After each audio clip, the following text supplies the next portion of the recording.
Hello, j'espère que vous allez bien. On se retrouve pour le dernier épisode de cette saison 1 des Confessions d'une Normande.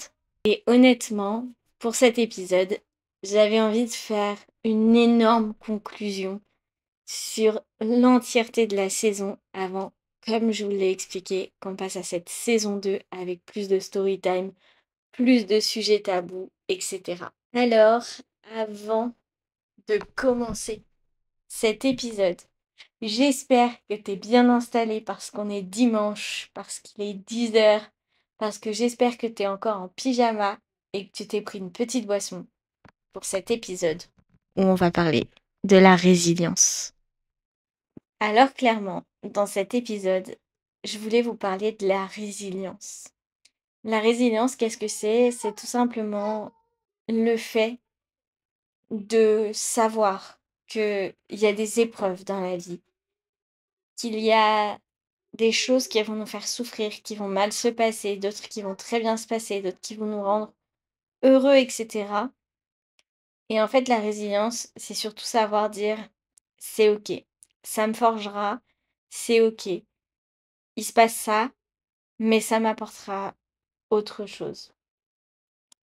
Aujourd'hui, je voulais qu'on en parle surtout par rapport à tous les épisodes de podcast qu'on a vus. On a vu la confiance en soi. On a vu la peur de manquer d'argent. On a vu le fait de grandir dans une famille dysfonctionnelle. On a vu le fait d'être en burn-out. On a vu le fait d'avoir un syndrome de l'imposteur. On a vu tellement de choses ensemble. Et pourtant, la grosse conclusion que j'ai envie de donner à cette saison 1, c'est tout simplement que, ok, comme moi, vous avez dû passer par ces épreuves. Et c'est pour ça, je pense que vous avez aussi regardé les épisodes, c'est que ces épreuves-là, vous les avez peut-être traversées et aujourd'hui, vous êtes encore là et c'est OK. C'est OK parce que c'est ces moments de vie que vous avez vécus, ces épreuves que vous avez vécues, ces épreuves si difficiles, peut-être que vous avez vécu, peut-être que vous vivez encore, et elles vous apprennent des choses, elles vous ont appris des choses et elles vous mènent là où vous êtes aujourd'hui. Je pense que cet épisode de podcast sera pas très long parce que honnêtement, je voulais juste conclure positivement la saison. Et honnêtement, je suis hyper fière d'en être arrivée jusque-là. J'aimerais tellement pouvoir dire à la moi de février qui se lançait sur son premier épisode que 25 épisodes plus tard, elle est toujours là, elle a trouvé des sujets, elle a su parler, elle s'est pas dégonflée et c'est super génial. Et honnêtement, j'ai adoré faire cette saison 1 avec vous. Je m'attendais pas à réussir à parler de certains sujets, d'être à l'aise et très honnêtement, j'ai énormément scripté tout ce que je disais. J'ai été dans la retenue sur beaucoup de choses. J'ai voulu vraiment faire les choses parfaitement et tout. Et c'est pour ça que la saison 2, vraiment, j'ai trop hâte de vous la publier et tout. Mais j'ai besoin de temps pour la tourner et ça va être incroyable. J'espère, je suis en train de réfléchir, mais j'espère qu'il y aura un nouveau setup parce que ce lit est génial. Mais j'aimerais vraiment qu'on ait un espace un peu bulle dans lequel on peut être. Donc, il faut que je réfléchisse à comment je peux organiser un setup top pour la saison 2. Une nouvelle référence visuelle d'ailleurs. Bien évidemment, restez connectés parce que tout au long des semaines de pause du podcast, je vais continuer de sortir des vidéos YouTube. Je vais pas m'arrêter, c'est juste que pour l'instant, j'avais besoin d'une pause sur le podcast pour pouvoir me pencher sur la saison 2 correctement et pouvoir tourner avec un peu d'avance pour pas être dans le rush toutes les semaines et faire ce qui s'est passé sur une partie de la saison où le podcast sortait pas tous les dimanches à 10h ou sur une deuxième partie de la saison où je me couchais à 2-3 heures du matin pour que le podcast soit à l'heure. Donc là, pour la saison 2, bah, je veux pas me stresser et tout, donc je veux prendre un peu d'avance. Sachant qu'il y a 50 épisodes, je veux prendre un peu d'avance. Et voilà. En ce qui concerne, parce que je me suis évadée encore, mais en ce qui concerne la résilience, en réalité, il faut comprendre que oui, la vie, c'est pas simple. Oui, la vie, elle va vous mettre des bâtons dans les roues. Parfois, c'est vous-même qui vous mettrez des bâtons dans les roues. Parfois, c'est les gens que vous rencontrerez sur votre passage. Parfois, c'est la vie elle-même. Je sais pas vous, et d'ailleurs, dites-le moi dans les commentaires, mais moi, je crois un peu au destin et je crois un peu aux choses qui doivent se faire et pas se faire. En fait, dans ma vie, quand j'ai une épreuve ou quoi, je me dis c'est que ça devait se passer comme ça et c'est que ça devait m'apprendre certaines choses pour m'amener ailleurs à un autre moment. Par exemple, je prends tout bêtement ma rencontre avec mon dernier ex qui m'a fait bouger, mais complètement de région, qui m'a fait complètement bouger de département alors que j'avais jamais bougé de département. J'ai toujours resté dans mon département, mais j'avais bougé énormément. Et là, il m'a complètement fait bouger de département. Il m'a fait tout quitter, tout ce que j'avais, tous mes proches et tout. J'ai tout quitté pour ce gars pour qu'au bout d'un mois, ce soit terminé. Et pourtant, j'étais dans un endroit où je pouvais évoluer. J'étais dans un hôtel où je me sentais bien à l'époque, etc. Donc, en vrai, j'ai quitté beaucoup de choses pour un gars pour lequel ça s'est terminé rapidement et ça m'a détruit en plus au passage. Et en fait, au départ, ça m'a complètement détruit et sur le moment, j'ai pas vu. J'ai pas réussi à me dire mais pourquoi c'est arrivé? Qu'est-ce que ça m'a appris? Juste, c'était juste, ça me fait mal. Et en fait, avec le temps, juste, je me suis rendu compte que bah, c'était pas un hasard. C'était pas un hasard si je l'ai suivi. C'était pas un hasard si ça s'est terminé. Et c'était surtout pas un hasard si ça s'est terminé à ce moment-là et que ça m'a mis dans un mal total. Pourquoi? Si je reprends tout, c'est pourquoi j'ai déménagé. Et ben j'ai déménagé parce que déjà j'ai déménagé dans une ville que j'appréciais déjà de base parce que ma cousine y vivait et du coup j'avais déjà vu comment, enfin, que j'aimais bien la ville. Donc déjà de base, ça m'a rapproché d'une de mes proches avec qui je m'entends super bien. En plus, sa soeur est arrivée après. Enfin bref, mes cousines sont dans le coin alors que de base, je pensais être toute seule, quoi. Enfin, voilà. De deux, ça m'a permis surtout de rencontrer mon conjoint actuel, en fait. Et c'est le gros pourquoi du comment. Je me dis que en fait, ça devait se faire comme ça. C'est que ça devait se faire. Je devais être assez crédule pour suivre un gars que j'avais rencontré un mois plus tôt, je crois. Même pas. Ouais, en gros, je me suis mis mi-février avec ce gars-là et j'ai fin mars, mi-mars ou fin mars, cherché à partir et début avril, j'ai atterri dans la nouvelle ville. Donc, ouais, c'est ça. Au bout d'un mois, en gros, j'ai suivi un gars alors que, bah, avec le recul, je me dis, mais pourquoi j'ai fait ça? Enfin, pourquoi j'étais aussi bête de croire que, au bout d'un mois, un mec pouvait me dire, mais viens emménager avec moi. Enfin, aïe. Mais avec le recul, je me dis, mais en fait, si j'avais pas été assez crédule pour le croire, je serais jamais venue ici. Ça se serait s'il m'avait jamais quittée et que j'avais pas autant souffert, je serais jamais autant sortie, en boîte et tout ça. J'aurais jamais rencontré mon conjoint qui travaillait en bar. J'aurais jamais du coup en plus en souffrant autant, je me serais jamais rendu compte de bah ouais, OK, mais c'est qu'il y avait sûrement un problème chez moi aussi pour autant souffrir, donc j'ai travaillé ce qu'il y avait et j'ai rencontré mon conjoint avec qui j'ai été très amie, avec qui j'ai été très proche, avec qui je me suis mise en couple, avec qui j'ai eu un enfant, avec qui je suis très heureuse depuis 3 ans. Voilà. En fait, c'est le pourquoi du comment. En gros, c'est ça, c'est la résilience, c'est de me dire: «OK, OK, j'ai souffert. OK, c'était dur, mais OK, c'est arrivé pour ça».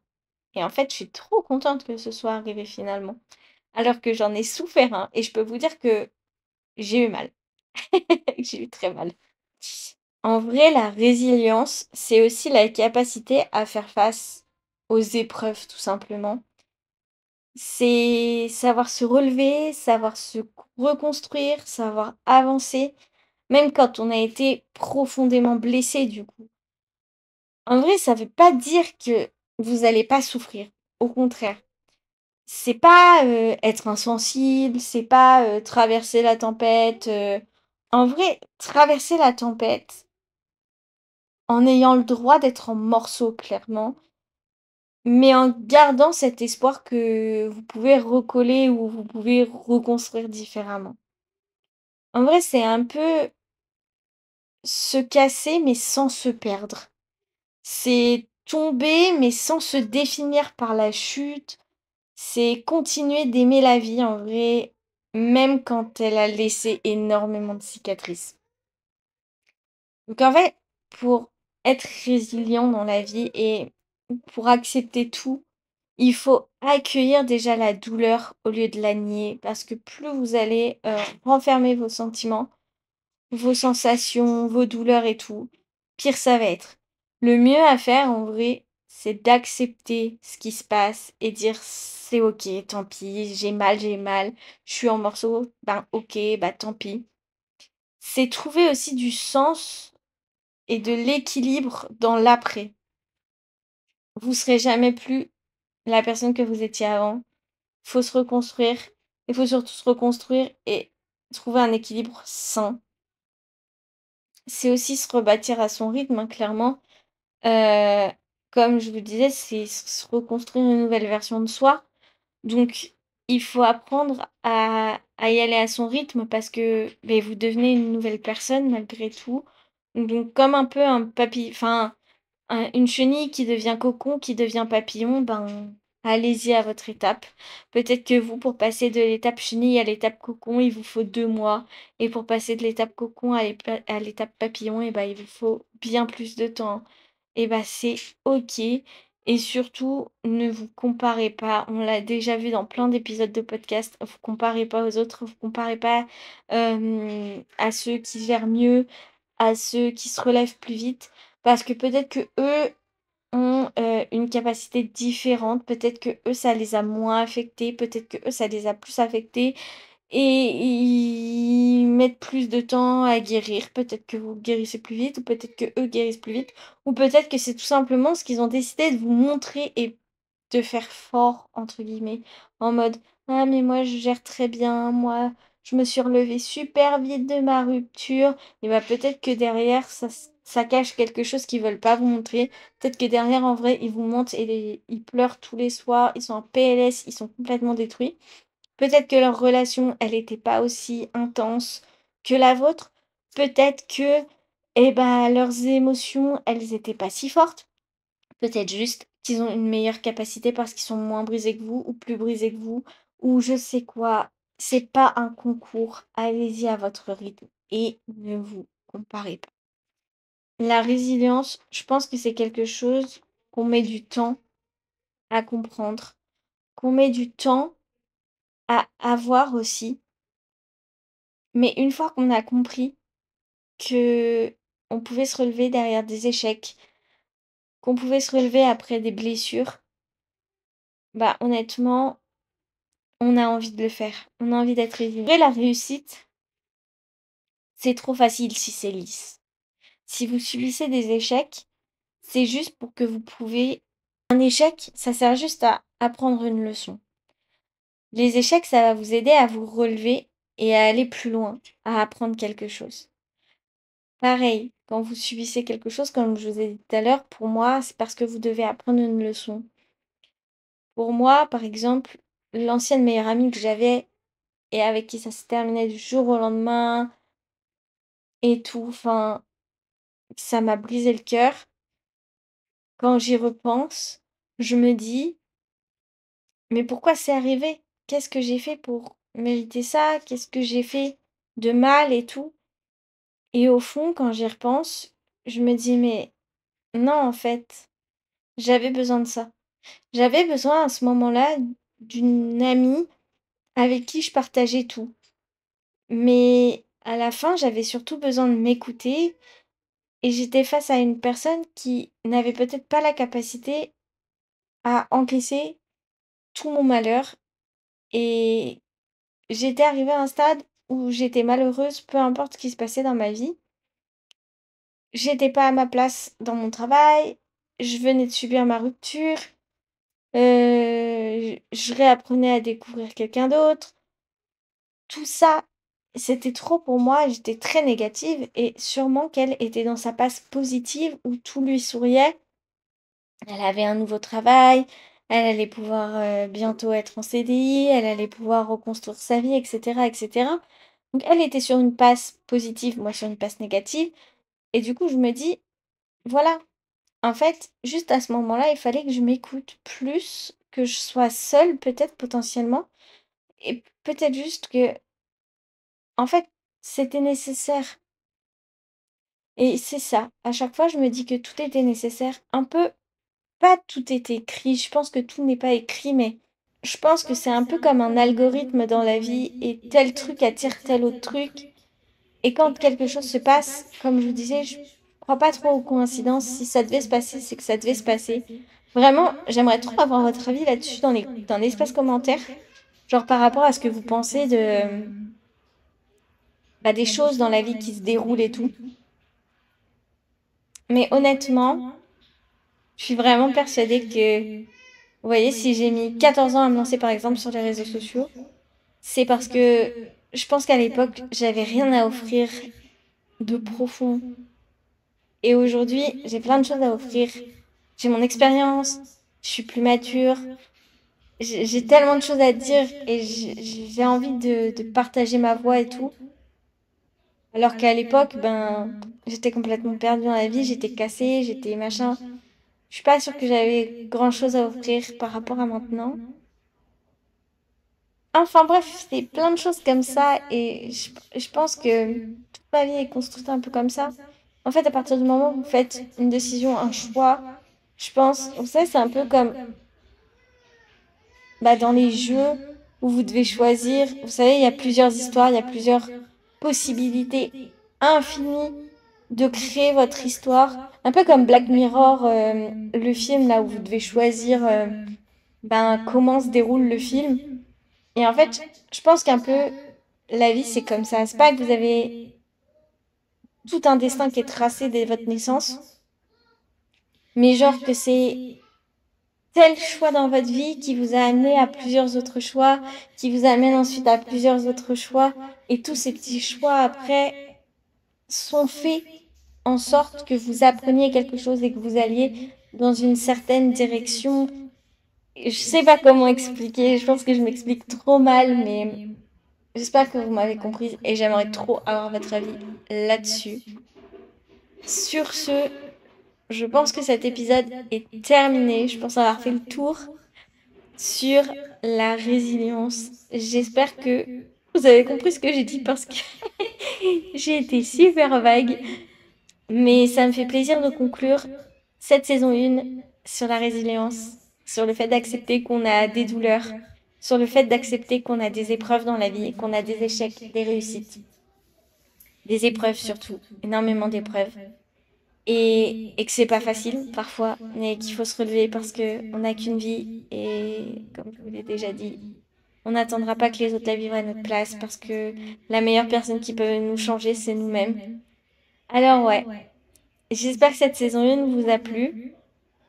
On va clore un petit peu ce gros chapitre développement personnel pour passer plus sur du petit développement personnel et surtout énormément de story time. J'espère que ça vous plaira. J'ai vraiment beaucoup trop hâte de tourner cette saison 2. Je vous dis, je suis actuellement sur la réflexion de savoir où est-ce que je vais tourner pour avoir un nouveau décor pour cette saison 2 parce que je vous dis, cette saison 2 elle va être hyper punchy. En tout cas, j'ai trop hâte de vous la partager. N'hésitez surtout pas à me suivre sur les réseaux sociaux pour ceux qui ne me suivent pas. TikTok, Instagram, YouTube si vous êtes sur Spotify, Spotify si vous êtes sur YouTube. Bref, je vous laisse pour cet épisode. N'oubliez pas que tout au long de l'été sortent quand même mes vidéos. N'oubliez surtout pas ça. Je vous laisse mettre un j'aime Je vous laisse me dire en commentaire ce que vous pensez, vous, de ce fameux destin, les coïncidences et tout. Surtout, je vous laisse vous abonner pour ne pas rater la saison 2. Et je vous laisse rayonner pour aujourd'hui. Je vous dis bonnes vacances pour ceux qui écoutent le podcast. Et je vous dis à bientôt. Et surtout, on se retrouve très très vite. Bonne journée et je vous laisse rayonner.